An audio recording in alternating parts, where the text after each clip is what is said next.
Azadlik Square, heart of Baku and home, of course, to the Azerbaijan Grand Prix. With high speeds, tight corners and few runoff zones, many are expecting a safety car here today, so our drivers will have to stay very much on their toes and hopefully away from the barriers. The Baku city circuit measures roughly 6 kilometers and is made up of 20 corners and 2 DRS zones. The circuit winds around the narrow city, through the old town, and even brushes against the city's medieval walls. However, as beautiful as the setting is, this track is also a ferocious technical challenge, where the smallest of mistakes could lead to catastrophic consequences for all of our drivers.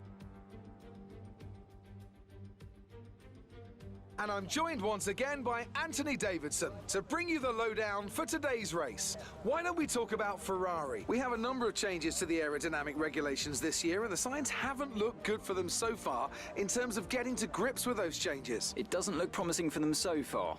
And if the new regs have hit them as hard as we think, well, I suspect they may need a few late nights at the factory to get back on track. It's time to see how our drivers are stacking up after yesterday's exciting qualifying session. An immense lap from Lewis Hamilton yesterday puts him on pole position, and Valtteri Bottas will line up alongside. Looking down the rest of the grid, we have Norris, Vettel, Pierre Gasly and Verstappen, Leclerc, Stroll, Giovinazzi and Carlos Sainz, Tsunoda, Fernando Alonso, Sergio Perez and Ocon, Ricciardo, Russell, Louis Delatraz and Guan Yu Zhou, Latifi, Lee, Mazepin and Mick Schumacher. That's it then, it's time to go racing as we head to trackside for today's race.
And so ends another Azerbaijan Grand Prix.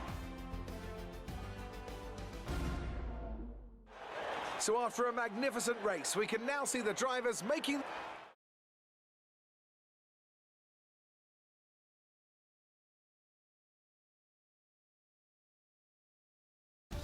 Let's have a look then at the drivers' standings. Well, the gap at the top of the championship has been cut down after a difficult race today for our championship leader. Now, let's discuss, Ant. Who would you say is a contender for driver of the day? Nicholas Latifi gets my vote today. It's time to check out the constructors' standings. Mercedes moved to the top of the table. Meanwhile, Ferrari have improved their position. A strong weekend from them as they fight their way towards the top. Well, that was certainly an incredible weekend of racing. Be sure to join myself and Ant for more exciting Formula One action soon.